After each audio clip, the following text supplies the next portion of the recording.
Sono trascorsi 10 anni da quando il tornado ha distrutto gran parte della riviera del Brenta. Se ad oggi tanto è stato ricostruito, ci sono ancora dei simboli come Villa Fini ad Olo che lasciano una ferita aperta. Che il territorio non dimenticherà, così come non dimentica quanto è stato fatto per risollevarsi negli anni e far tornare la riviera del Brenta al suo splendore. Ricordo un inferno dal quale però a distanza di 10 anni oggi rivedo quei volti sofferti di chi è stato colpito, di chi era senza casa, senza più tetto, di chi aveva perso una parte di se stesso, a fianco però agli angeli delle macerie, cioè a tanti volontari che col sorriso tra le labbra confortavano e aiutavano proprio ad una rinascita.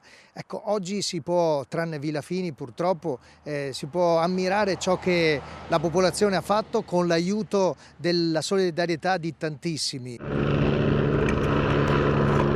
Oltre 30 euro.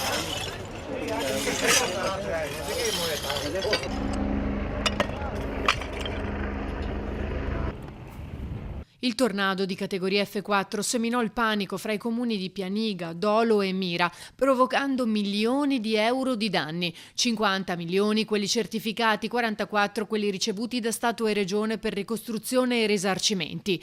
Decine i feriti e una vittima, Claudio Favaretto, di 63 anni, morto mentre era nella sua auto.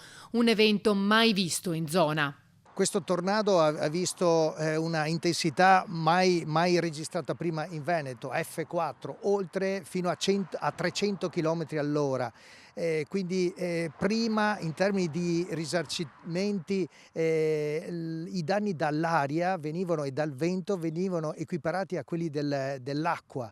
Ecco, grazie al modello Dolo, al nostro impegno anche verso il governo, verso i tecnici regionali, abbiamo ottenuto che questa equiparazione sia agganciata invece al terremoto, dove il risarcimento è ben di più del 20% dei danni e questo ha garantito, diremo così, un sollievo concreto verso chi aveva perso appunto la casa. Ma non solo, per le aziende, purtroppo non quelle agricole, abbiamo invece avuto sempre da parte del governo la possibilità di avere dei fondi di garanzia agganciati appunto a dei finanziamenti che hanno permesso anche in quel caso lì il rialzarsi anche dell'imprenditoria locale.